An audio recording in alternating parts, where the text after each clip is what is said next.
Hello दोस्तों। आज हम लीनियर इक्वेशन पार्ट 3 के बारे में डिस्कस करने जा रहे हैं और इस पार्ट में हम लोग ऐसे क्वेश्चन के बारे में डिस्कस करेंगे जो पिछले दो वीडियो वाले क्वेश्चन से थोड़ा एडवांस होगा, थोड़ा हटके होगा। और हम हर वीडियो में आपको बहुत अच्छी तरह से समझाने की अपने तरफ से भरसक प्रयास करेंगे। अगर आपको समझ में नहीं आ रहा हो तो कमेंट में ज़रूर ज़रूर कमेंट कीजिए और क्वेश्चन आस्क कीजिए, यानी पूछिए, और हम उस प्रॉब्लम को आपके उस प्रॉब्लम को डिस्कस करने का ज़रूर प्रयास करेंगे। तो आइए देखते हैं आगे क्वेश्चन कि हमारा आगे कौन सा क्वेश्चन, किस टाइप का क्वेश्चन आता है। क्वेश्चन नंबर 7 क्वेश्चन है 2 years ago a man was 5 times as old as his son. 2 years later his age will be 8 more than 3 times the age of the son. Find the present age of the man and son. इस question में कह रहा है कि कोई कोई man है जिसका एज प्रेजेंट एज से, यानी अपने सन के प्रेजेंट एज से 5 टाइम्स है। यानी मैन का प्रेजेंट एज उसके सन के प्रेजेंट एज के 2 years एगो, यानी 2 साल पहले के एज का 5 टाइम्स है। यानी अगर अगर उसके सन का एज प्रेजेंट एज 5 years है तो 2 years पहले यानी 3 years, और 3 years का 5 टाइम्स यानी 15 years, इस प्रकार से है। दूसरा एग्जाम्पल देखते हैं। अगर उसके सन का एज 10 years है तो मैन का एज कितना हो जाएगा? तो मैन का एज हो जाएगा सन के 2 years पहले वाले एज के 5 टाइम्स, यानी 10 - 2 कर देंगे तो 8 years, 8 5 जा 40 years हो जाएगा, यानी 40 साल हो जाएगा। इस तरह से अगर हम लोग को उसके सन का एज मालूम हो जाएगा तो मैन का एज भी फाइंड आउट कर सकते हैं। इस क्वेश्चन को हम लोग 1 वेरिएबल में भी सॉल्व कर सकते हैं, लेकिन हम लोग पढ़ रहे हैं 2 variables, linear equation in 2 variables. तो इसको हम लोग 2 वेरिएबल्स से सॉल्व करने की कोशिश करेंगे। तो इसमें मैन का एज और उसके सन का एज है, तो मैन का एज भी नहीं बताया गया है कितना है, लेकिन हाँ इसके सन से रिलेटेड है कि सन का एज इतना है तो उसके 2 years एज के 5 टाइम्स है। इसलिए हम लोग दोनों को, मैन के एज को कोई वेरिएबल ले लेंगे और सन के एज को कोई वेरिएबल ले लेंगे। तो आइए सॉल्व करते हैं। तो मैन का एज मान लिए x, let the age of man be x and age of son be y। अब दोनों में रिलेशन दिया है कि जो मैन का एज है वो सन के प्रेजेंट एज के 2 years एगो का 5 टाइम्स है। तो देखते हैं। तो अब बात कर रहा है कि 2 years एगो वाला एज, तो 2 साल पहले वाला एज 2 years एगो मतलब 2 साल पहले, तो 2 साल पहले का एज लेस हो जाएगा, यानी डिक्रीज कर जाएगा। प्रेजेंट का एज मान लीजिए किसी का 10 years है तो 2 years एगो उसका 8 years हो जाएगा।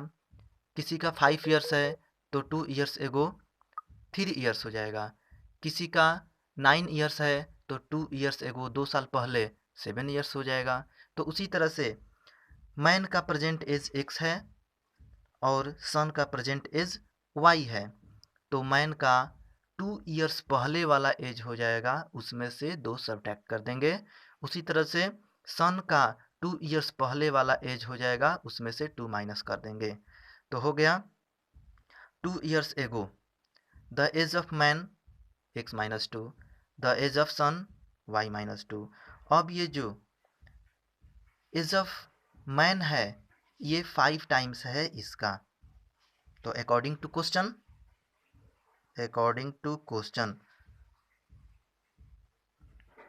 x - 2 y - 2, यानी x-2 जो है मैन का एज है, y-2 जो है सन का एज है। तो ये वाला एज इसका 5 टाइम्स है, यानी ये मोर है, ये लेस है, ये ज़्यादा है, ये कम है। लेकिन हम इक्वल करना चाहते हैं, तो इक्वल करना चाहते हैं तो इसके लिए थोड़ा एग्जांपल लिख लेते हैं, देख लेते हैं। जैसे ये 10 है और ये 2 है, ये 10 इसका 5 टाइम्स है, 5 गुना है। तो इक्वल करने के लिए हमको इसमें 5 टाइम्स करना पड़ता है, यानी जो लेस होता है उसमें मल्टीप्लाई करना होता है। तो उसी तरह से ये जो मैन का एज है इस सन के एज से मोर है, 5 टाइम्स मोर है, तो इसलिए इस एज को मल्टीप्लाई करेंगे इक्वल करने के लिए। तो इक्वल कर दिए और इसमें 5 से मल्टीप्लाई कर दिए। इस प्रकार से ये इक्वेशन में कन्वर्ट हो गया। तो इसको सॉल्व कर लेंगे, तो ये 5 से मल्टीप्लाई कर लेंगे दोनों में, तो हो जाएगा 5 में y से मल्टीप्लाई होगा 5y, 10 में 2 में 5 से मल्टीप्लाई होगा 10, तो 5y माइनस 10 हो जाएगा, इधर x माइनस 2।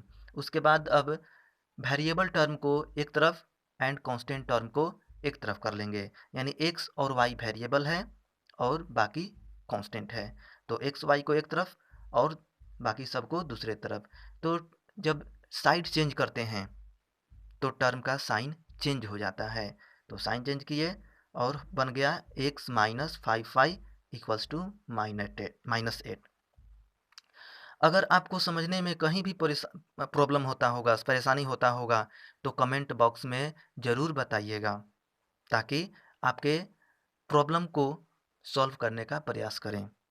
और हमारे चैनल को सब्सक्राइब कर दीजिएगा और अपने दोस्तों के बीच भी शेयर कर दीजिएगा यदि आपको यह वीडियो अच्छा लगता हो, ताकि दूसरे स्टूडेंट को भी सीखने में मदद मिले।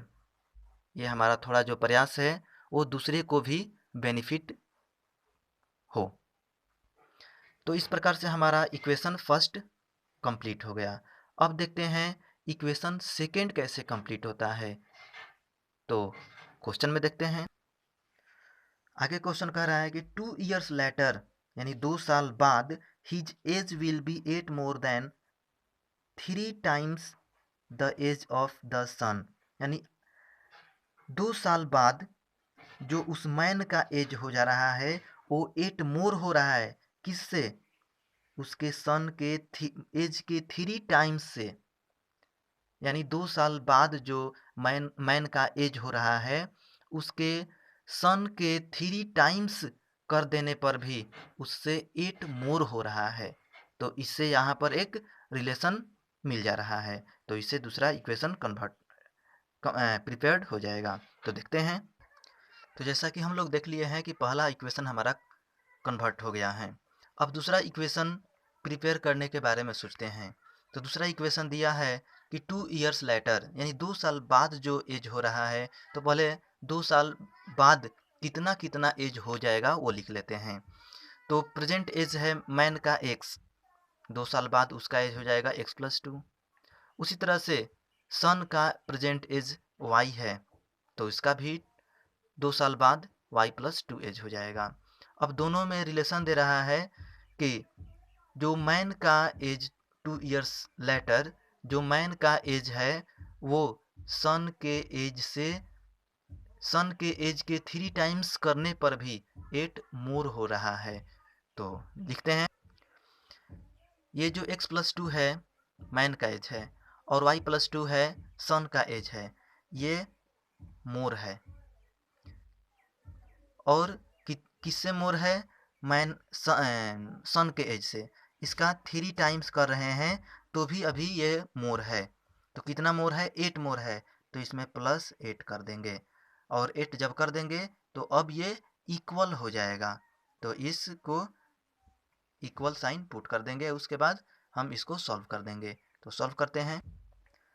तो जैसे ही दूसरा एक्सप्रेशन लिखे हैं x+2 यानी एज ऑफ मैन, y+2 यानी एज ऑफ सन के 3 टाइम्स से 8 मोर था, तो सन के एज के तरफ 8 ऐड कर दिए। और उसके बाद इसको ब्रैकेट में 3 से मल्टीप्लाई किए तो हुआ हमारा ये x+2 है, x+2 लिखे और इसमें इस ब्रैकेट में 3 से मल्टीप्लाई हुआ यानी 3y + 6 और ऑलरेडी +8 है। तो ये दोनों 8 + 6 दोनों का साइन प्लस है तो हो जाएगा 14 यानी 3y + 14 इधर x+2। उसके बाद वेरिएबल टर्म को एक तरफ और एंड कांस्टेंट टर्म को दूसरे तरफ कर लेंगे। तो 3y को इधर लाएंगे, साइन चेंज हो जाएगा, +3y है -3y। उसके बाद इस 2 को इधर कर देंगे तो +2 है उधर चला जाएगा -2 यानी 14 - 2 बन गया। ये हो गया x - 3y यानी x - 3y = 12। इससे हम लोग का दूसरा इक्वेशन भी प्राप्त मिल गया। उसके बाद इक्वेशन फर्स्ट को एंड इक्वेशन सेकेंड को एलिमिनेशन मेथड या सब्स्टिट्यूशन मेथड या क्रॉस मल्टीप्लिकेशन मेथड किसी भी मेथड का यूज करके हम लोग सॉल्व कर देंगे। अगर इक्वेशन कन्वर्ट होने के बाद भी अगर नहीं समझ में आ रहा है, प्रॉब्लम हो रहा है, नहीं बन रहा है तो कमेंट में ज़रूर पूछिए, हम आपको ज़रूर मदद करेंगे। ठीक है, आगे देखते हैं क्वेश्चन। तो आइए देखते हैं आगे का क्वेश्चन। क्वेश्चन है the man's age is 3 times the sum of the age of his 2 sons। एक मैन का एज है जो अपने दो सन के एज का सम से 3 times है, यानी 2 ठो उसका सन है और दोनों सन का जो एज का सम है उससे भी 3 times है, यानी उस दोनों सन को एक साथ लेकर चलना है। आगे के क्वेश्चन में भी वो दोनों सन का जो एज है एक साथ कहा जा रहा है। After 5 years his age will be twice the sum of the age of his 2 sons। तो 5 years के बाद उस मैन का एज जो हो रहा है अपने सन के एज के सम से ट्विस हो जा रहा है, दुगना हो जा रहा है। तो find the age of the man, तो उस मैन का एज फाइंड करना है। यानी इस क्वेश्चन में मैन का एज कोई XYZ कोई वेरिएबल और दूसरा वेरिएबल दोनों उसके सन यानी दोनों लड़कों के एज का सम ले लेंगे। अब ये नहीं कि दो लड़का है कि दोनों का एज को अलग अलग वेरिएबल मान लेंगे, नहीं, क्योंकि इसमें हमेशा दोनों लड़कों के एज को एक साथ रख रहा है, इसलिए हम लोग उसके एक कोई वेरिएबल ही ले लेंगे। यानी मान लेंगे दोनों लड़कों का एज का सम y है, चाहे दोनों लड़कों के एज का सम z है या दोनों लड़कों के एज का सम x है, और दूसरा मैन का एज ले लेंगे, x होगा चाहे y होगा चाहे z होगा। तो आइए देखते हैं सॉल्व करके। तो मान लिए हैं मैन का एज हमारा x है और उसके दोनों लड़कों के एज का सम y है। दोनों लड़कों के एज का सम इसलिए y माने हैं क्योंकि हर जगह हमेशा दोनों लड़कों के एज का सम को ही बात कर रहा है, इसलिए दोनों लड़कों के, अब दोनों लड़कों का एज अलग अलग तो पूछ नहीं रहा है, इसलिए दोनों लड़कों के एज का सम हम y ले लिए हैं। तो x हमारा मैन का एज है और y हमारा सन का एज है। तो according to question the man's age is 3 times the sum of the age of his 2 sons। यानी जो मैन का एज है वो उसके सन के एज से 3 times है, यानी ये मोर है, ये ज़्यादा है, ये कम है। कितना ज़्यादा है? 3 times है। एक एग्जांपल देख लेते हैं। जैसे कि ये 15 है और ये 5 है, तो 5 का ये 3 times है, तो ये ज़्यादा है, तो हमको इक्वल करना है। तो इक्वल करने के लिए इसमें 3 से मल्टीप्लाई करते हैं क्योंकि ये लेस है, और नहीं तो इसमें डिवाइड करते हैं जो ज़्यादा है क्योंकि हमको इक्वल करना है। उसी तरह से ये मोर है, ये लेस है, तो इसमें मल्टीप्लाई कर दीजिए, इक्वल हो जाएगा, नहीं तो इसमें डिवाइड कर दीजिए 3 से, इक्वल हो जाएगा। तो ये लेस देन और ग्रेटर देन का साइन हट जाएगा, हम इक्वल साइन पुट कर देंगे। तो करते हैं।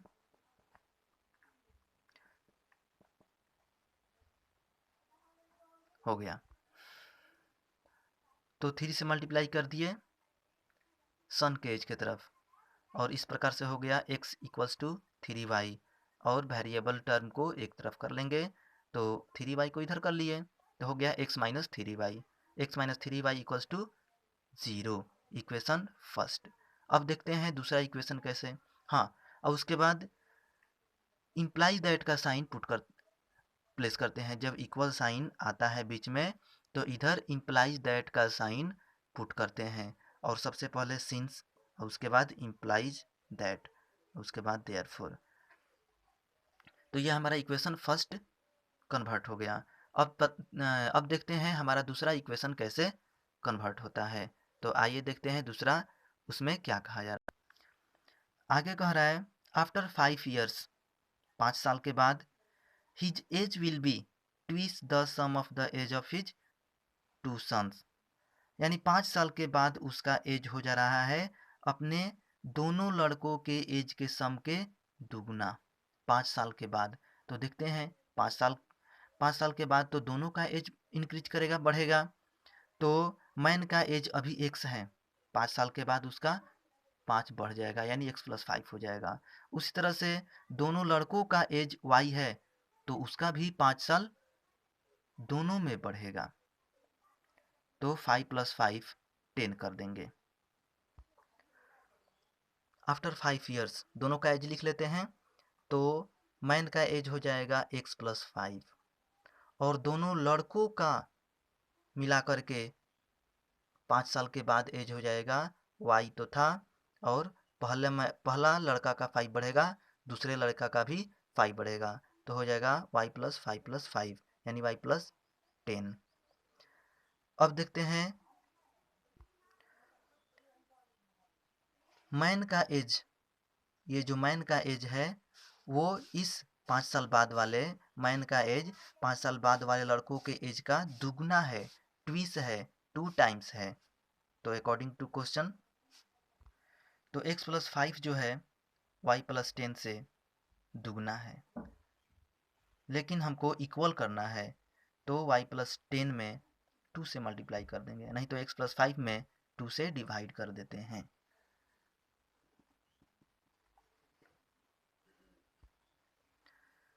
तो एक्सप्रेशन शो कर दिए, एक्सप्रेस कर दिए हैं कि x प्लस 5 जो है ये इससे 2 टाइम्स था, तो इसमें 2 से मल्टीप्लाई कर दिए, और 2 से मल्टीप्लाई कर दिए तो दोनों में 2 से मल्टीप्लाई होगा, तो y में भी 2 से, 10 में भी 2 से, तो इस तरह से ये हो गया 2y प्लस 20।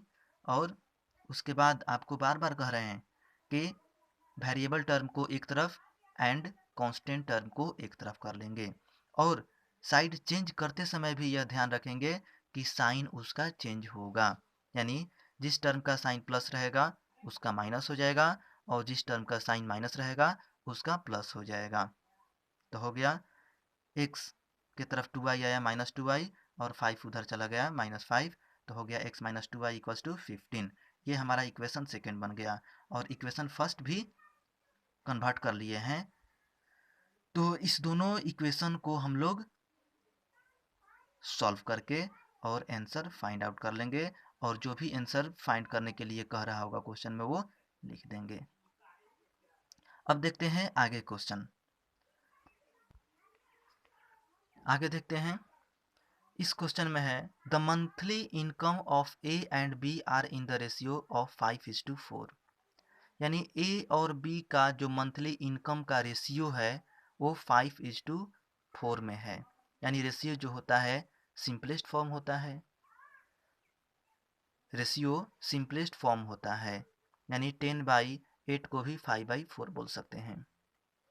उसके बाद and their monthly expenditure are in the ratio of 7:5, और ए और बी का ही एक्सपेंडिचर का रेशियो दिया है 7:5, यानी ए और बी जो है वो एक्सपेंड कर रहा है, खर्च कर रहा है 7:5 के रेशियो में।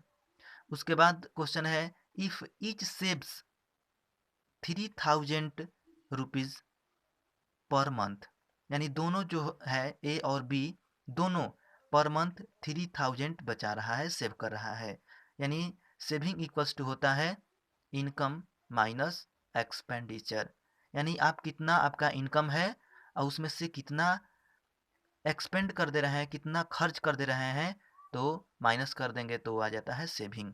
यानी ए का इनकम माइनस ए का एक्सपेंडिचर तो हो जाएगा ए का सेविंग। यानी ए जितना कमा रहा है उसमें से उसके खर्च को माइनस कर देंगे तो उसका सेविंग आ जाएगा, उसका बचत आ जाएगा। उसी तरह से बी का कर लेंगे। तो find the monthly income of each, तो दोनों का मंथली इनकम कितना है, तो सॉल्व करते हैं। तो ए एंड बी का इनकम का जो रेशियो है वो 5:4 है, यानी A is to B equals to 5:4 या A by B equals to 5:4। तो 5:4 ये रेशियो है। रेशियो जो होता है सिंपलेस्ट फॉर्म होता है, तो ए का 5 बी का 4, तो ऐसे नहीं कर सकते हैं क्योंकि 5/4 बहुत सारा वैल्यू का सिंपलेस्ट फॉर्म 5/4 होता है। जैसे कि 10/8 इसका भी 5/4 होता है।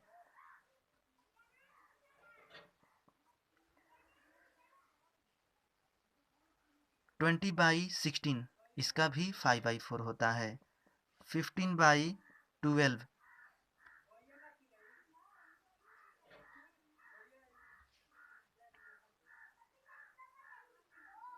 15/12 इसका भी 5/4 होता है। तो इस बहुत सारा ऐसा वैल्यू है जिसका कि रेशियो 5/4 हो सकता है, इसलिए हम लोग ए का वैल्यू 5 और बी का वैल्यू 4 नहीं कह सकते हैं। तो इसमें हम कोई फैक्टर मल्टीप्लाई करा देंगे, यानी दोनों में कॉमन फैक्टर को ला देंगे। तो दोनों इसमें x से मल्टीप्लाई कर दीजिए तो इसमें भी x से मल्टीप्लाई कर देंगे, तो ये हमारा a का वैल्यू 5x हो जाएगा और b का वैल्यू हो जाएगा 4x।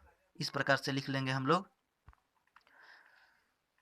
तो a by B equals to 5/4 है, तो हम लोग a का वैल्यू 5 नहीं बोलेंगे 5x, चाहे 5y, चाहे 5z, यानी कोई एक वेरिएबल से मल्टीप्लाई कर लेंगे। उसी तरह से जो वेरिएबल इसमें मल्टीप्लाई होता है वही वेरिएबल इसमें भी मल्टीप्लाई होता है, क्योंकि ये सिंपलेस्ट फॉर्म होता है, यानी कॉमन फैक्टर को इसमें कैंसिल किया गया रहता है। तो वो कॉमन फैक्टर, कॉमन मतलब कि दोनों में, और फैक्टर मतलब कि दोनों को डिवाइड किया गया है, तो दोनों में मल्टीप्लाई भी कर देंगे। तो एक से मल्टीप्लाई कर दिए तो ए का वैल्यू 5x और बी का वैल्यू 4x, यानी income of A equals to 5x and income of B equals to 4x।